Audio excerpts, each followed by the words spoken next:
अस्सलाम वालेकुम नाज़रीन, हाईटेक न्यूज के खबरनामे में आपका खैर मकदम है। मैं हूं नेहा खान। नजर डालते हैं आज की अहम खबरों पर। चेयरमैन वक्फ बोर्ड अजमतुल्ला हुसैनी ने सुप्रीम टीएस वक्फ बोर्ड का खैर मकदम किया है। अजमतुल्ला हुसैनी ने वक्फ तरमीमी बिल पर सुप्रीम कोर्ट के अबूरी हुए हुक्म का खैर मकदम किया। प्रेस कॉन्फ्रेंस में उन्होंने कहा कि बोर्ड इस अबूरी हुक्म से गुजरेगा और हर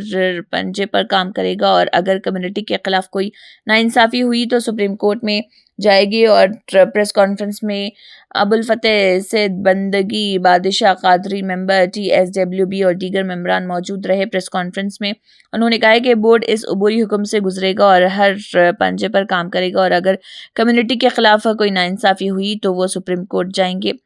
बादशाह इस दौरान दीगर भी मौजूद रहे। आप सभी इलेक्ट्रॉनिक और प्रिंट मीडिया के उर्दू और तेलुगु सभी सहाफ़ियों का, रिपोर्टर्स का, आप सबका यहाँ पर मैं आज के इस प्रेस ब्रीफिंग में वक्फ बोर्ड की जानिब से मैं आप सबका इस्तकबाल करता हूँ, यहाँ पे खुशामदीद करता हूँ। आज बहुत अहम मौजू पे, जिसका सभी लोगों को बहुत दिन से एक बेचैनी से इंतज़ार था, वक्फ अमेंडमेंट 2025 का जो सुप्रीम कोर्ट में पेंडिंग था, रिजर्व फॉर ऑर्डर था, उसका आज हॉनरेबल हाई सुप्रीम कोर्ट के जानिब से इंटीरिम ऑर्डर आया है सुबह में। यकीनन आप सब लोग जानते हैं, तेलंगाना वक्फ बोर्ड हिंदुस्तान का वाहिद और सबसे पहला बोर्ड है। जैसे ही ये 2025 का अमेंडमेंट बिल आया तो उसकी मुखालिफत में सबसे आगे था। न सिर्फ हम इसकी मुखालिफत किए बल्कि एक खुसूसी वक्फ बोर्ड का इजलास बुलाकर हम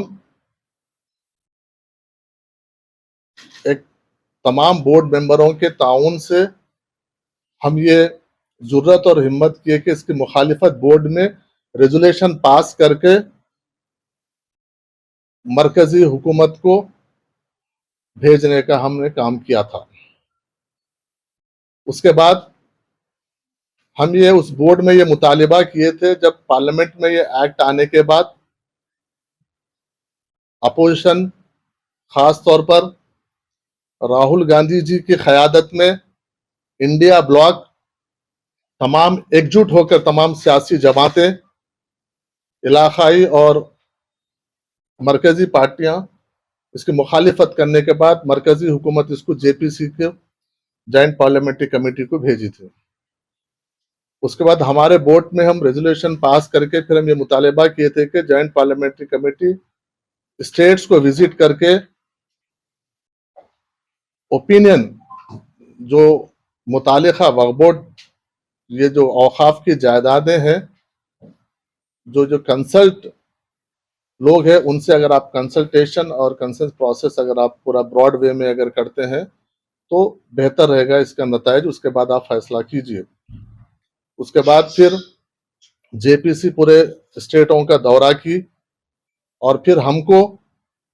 तेलंगाना वक्फ बोर्ड को वो लोग JPC में बुलाए, तो हम लोग हमारे नुमाइंदे पूरे मेंबरों के साथ हम जाकर वहाँ पे हमारे जो ऑब्जेक्शंस थे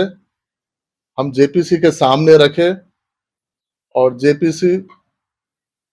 एक ब्रॉडली जो भी एक्सरसाइज था उनका, वो किसी के फेवर में था, अगेंस्ट था, वो बात अलग है, लेकिन वो फिर वो पार्लियामेंट को सबमिट करके पार्लियामेंट में ये बिल पास, काला कानून जो वक्फ अमेंडमेंट था उसको पास किए, जिसके हम सब लोग ने पुरजोर न सिर्फ वक्फ बोर्ड, तमाम जमातें, तमाम तंजीमें, सब लोग, उलमाए मशाइखीन, सब लोग इसको आगे आके इसकी मुखालिफत करे, एहतजाज करे। उसके बाद फिर ये अमेंडमेंट एक्ट सुप्रीम कोर्ट में गया। इसमें भी बहुत सारे लोग इसमें अपनी तरफ से सुप्रीम कोर्ट में गए, तंजीमें गए, बोर्ड्स गए, मुस्लिम पर्सनल लॉ बोर्ड गया, सब लोग इनफरादी तौर पर भी गए और अलग अलग तंजीमों के और अलग अलग जमातों की जानिब से भी जाने का काम किया। तो हॉनरेबल सुप्रीम कोर्ट जो तफसील से इसको सुनने के बाद आज उनका एक फैसला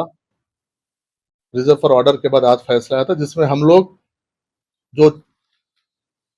मैं सबसे पहले वक्फ बोर्ड की जानिब से और मेरी इनफरादी जानिब से मैं सुप्रीम कोर्ट का शुक्रिया अदा करता हूं कि जो इस मुल्क के अक़लियतें जो अदलिया के ऊपर, जो दस्तूर के ऊपर जो भरोसा है, पहले कायम भरोसा था, है और रहेगा, और इस अदलिया के भरोसे को कायम रखते हुए जो फैसला आज सुनाए हैं, यकीनन कुछ चीजें जो हम ऑब्जेक्शंस रेस किए थे, जिसमें कलेक्टर्स के पावर्स को लेके होने दीजिए, चाहे वो वक्फ बाय यूजर को लेके होने दीजिए, चाहे वो लिमिटेशन एक्ट को होने के दीजिए, और जो बोर्ड्स में जो नॉन मुस्लिम्स मेंबर को जो लाने की बात है, इन सब तमाम चीजों के ऊपर हमने ऑब्जेक्शंस रेस किए थे, जिसको सुप्रीम कोर्ट ने यकीनन कुछ चीजों को हमारे जो लोग जो कोर्ट में जो आर्गुमेंट्स हुए उसके ऊपर अग्री करते हुए,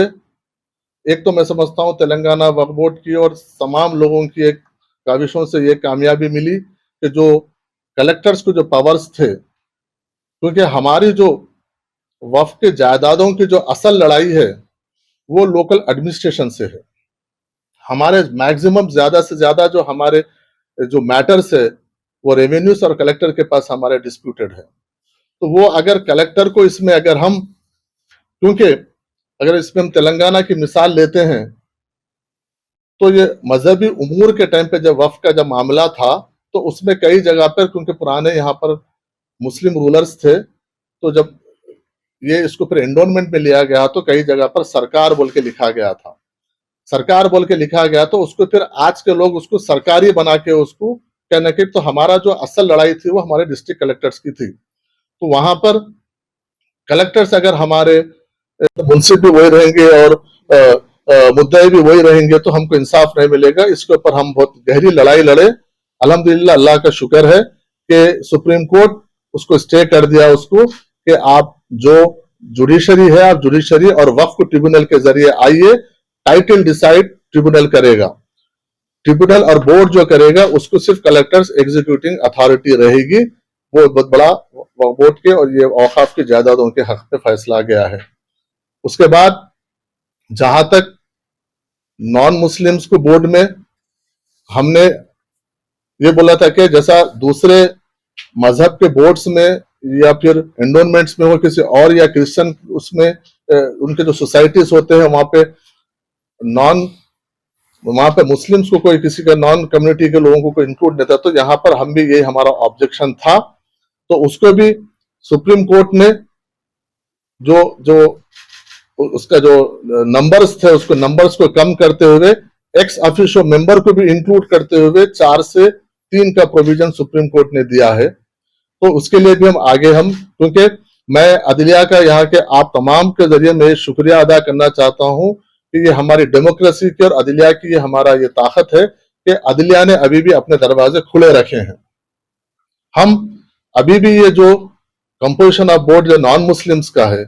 इसके ऊपर हम सुप्रीम कोर्ट से हम जाएंगे, सुप्रीम कोर्ट में इसके ऊपर फिर हम आर्ग्यू करेंगे। सुप्रीम कोर्ट क्योंकि इंटरम ऑर्डर है, फुल ऑर्डर नहीं है ये, इसके ऊपर हम जाएंगे, उसके ऊपर हम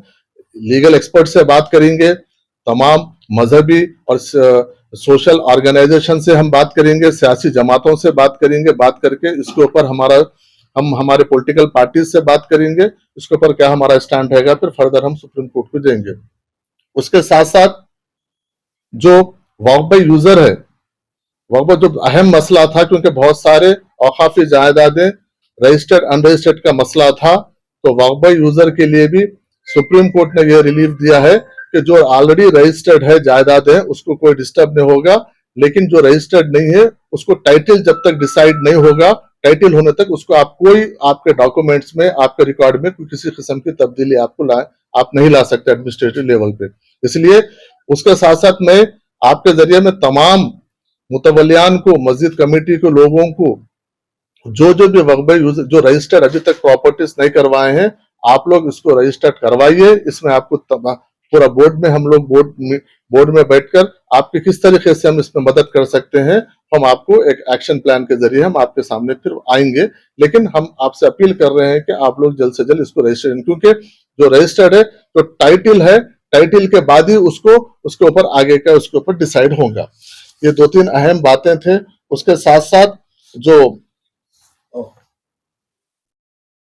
ट्रिब्यूनल का एक हो गया, वक्फ बाय यूजर का भी एक हो गया, और ये आपको कलेक्टर्स के पावर्स का एक है। और जो एक अहम हमारी जीत ये हुई कि जो 5 साल अगर वाकिफ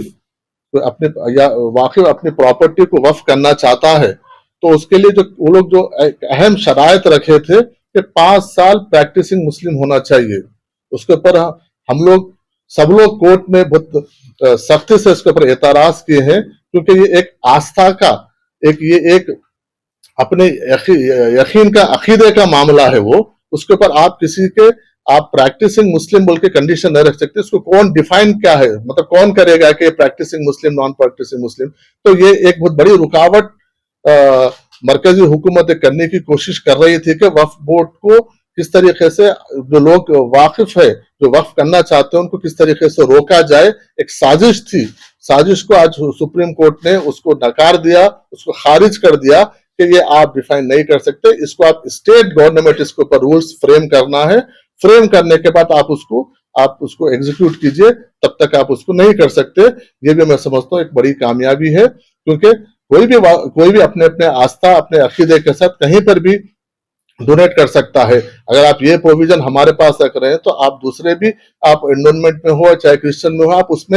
वहां पर भी रख सकते हैं। तो वहां पर ऐसा कोई क्लॉज नहीं है। तो इसलिए इसको सुप्रीम कोर्ट ने हमारे आर्गुमेंट्स थे, जो लोग आर्गुमेंट किए हैं, उन तमाम लोगों को उसने सही ठहरा करके इसको वो बर्खास्त कर दिया। उसके साथ साथ जहां तक हमारा एक ऑब्जेक्शन था कि सीओ से रिलेटेड एक ऑब्जेक्शन था कि भाई आप है सो, क्योंकि नॉन अवेलेबिलिटी मुस्लिम ऑफिसर्स नहीं है, आप डिप्टी सेक्रेटरी हमारा रहना चाहिए, क्योंकि हमारे पास ऑफिसर्स की तंगी है। और नॉन मुस्लिम्स को आपसे, क्योंकि दूसरे एंडोनमेंट में और दूसरी जगह पर